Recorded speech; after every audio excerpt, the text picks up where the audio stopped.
close and eat. I know everyone's so hungry, but I just would like you all to, in one or two sentences, just what advice would you give our students? Because it's a mixed group of people. Some of them not in the Canes department, so just quick advice as we finish our college education. All right, I'll go first on that one because Asia and I were just talking about this earlier. If you're in school, stay in school, finish, get that degree. If you have the opportunity for advanced, go ahead and do it while you're in the mode for it. Don't wait 10 years from now. What was that there figure? Yeah, don't wait 10 years. Worked for you. I know that, but it didn't work for me, but that's okay. But yeah, stay in school. Don't be scared to try new things when you come out with that first job. That first job may not be your career. It's a job coming out. Mine wasn't.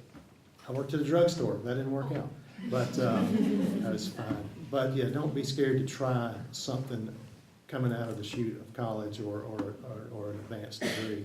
You never know where it's going to lead you. You never know who you're going to meet along the way to make those connections that get you to where you are. And that's how I got into ag, was somebody knew somebody.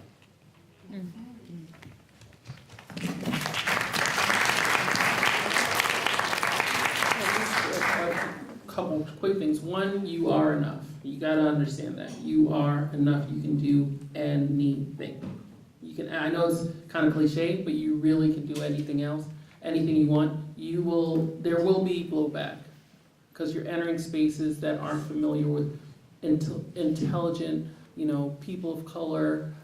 They're not familiar with working with those individuals. Sometimes you'll come across that. But that's how we change history. It's a little bit of discomfort. Sometimes you'll lose a job over it. Sometimes you'll be disappointed. Sometimes you won't be paid what you worth, but you keep pushing forward. I assure you, it's worth it in the end. You keep pushing forward. You role model the right behaviors. You remember what God told you. I was so glad that we had a moment of prayer when we started. You know what you're able to do. You know what you were told by the divine. And it is all true. But sometimes these disappointments lead you to a path that you didn't even expect, which has happened to me many, many times. Think about law school. I'm a little biased, but think about law school only because one thing that you need to understand is that to take the patent bar, you have to have a science background. I cannot take the patent bar because I was a business management major. So even if I wanted to, I get asked to be for patent questions all the time. I cannot practice patent law. You guys who have the scientific background are in a privileged class. And you can, if you go to law school, take the regular bar and then take the patent bar. Agricultural is changing, it's becoming more precision agriculture, a lot of focus on innovation. George Washington Carver, of course, he was way ahead of his time with thinking in that way. But even when I travel to the Caribbean, they're like, did you know anyone who does patent law? All the ministers of agriculture that I know in the different Caribbean nations, ministers of agriculture are like, who do you know who's a good patent attorney who understands agriculture? And there really aren't any. I'm the only cannabis and agricultural attorney in Florida, and I cannot practice patent law. So imagine if I had that.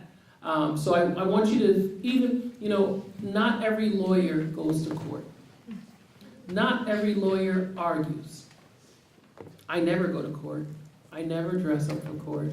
I make my own schedule. I pick my own clients. Okay? Every day. So just think about if you ever had that interest. You're not in conflict by choosing a science or an agricultural path. In fact, it makes you a very specialized class of individual that most people wish that they could be because you are agriculturalists.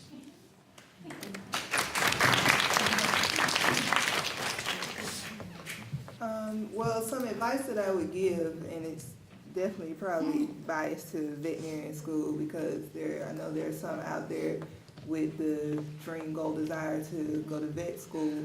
One thing that I would say, either whether it's undergrad or in-vet school, is don't waste your summers, okay? You get a finite number of summers before you're an adult, okay? And you should be taking advantage of that time to experience things.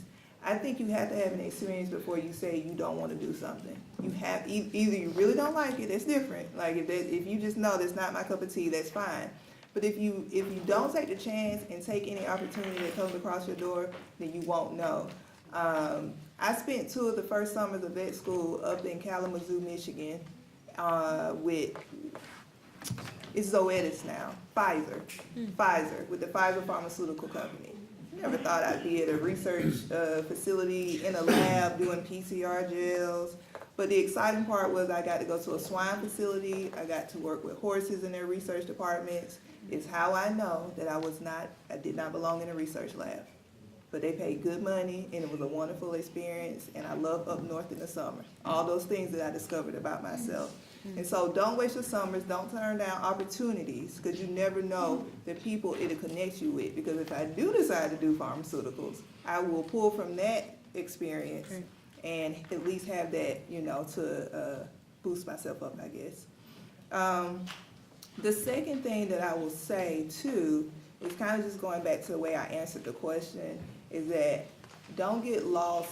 Work hard in school, don't get me wrong, but don't lose yourself. Remember that you are still a son or a daughter, you are a mother or a father, a cousin. You are all these things outside of being that veterinarian student, that engineering student, that lawyer. You are you have multiple facets to yourself.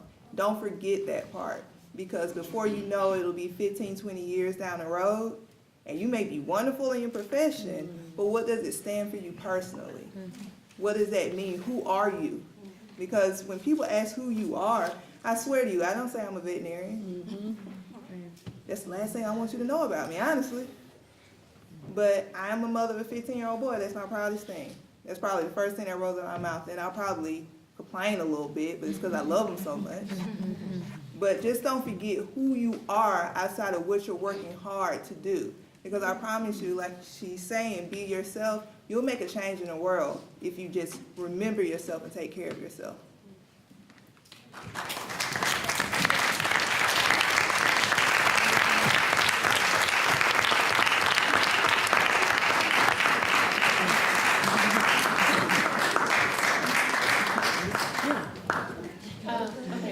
Advice would be, number one would be keep your options open. You never know what you may fall into just by going out on a whim and just taking something somebody suggested to you.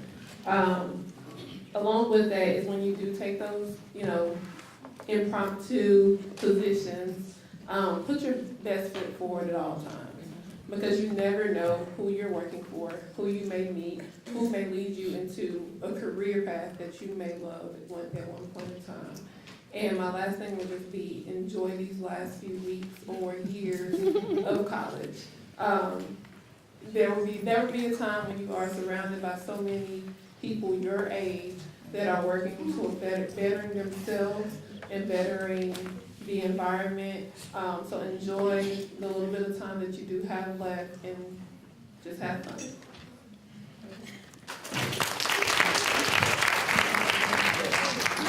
I wrote mine down. I know I'm in between us and food. Okay. Number one, treat people, including yourself, with kindness.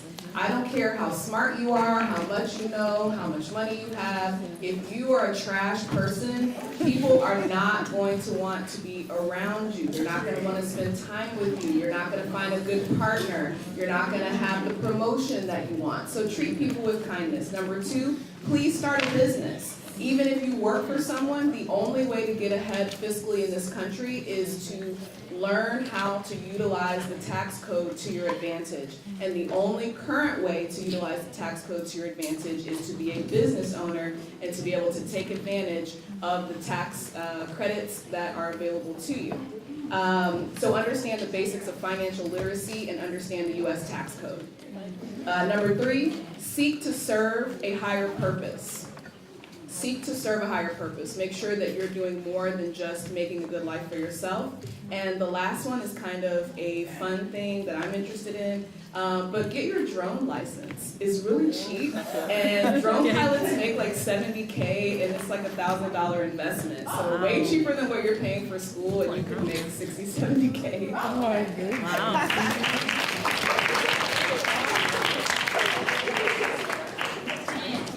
So, just really quickly, we're gonna eat. On behalf of Agribusiness Club and GWC Manners Chapter, I'd like to present you all with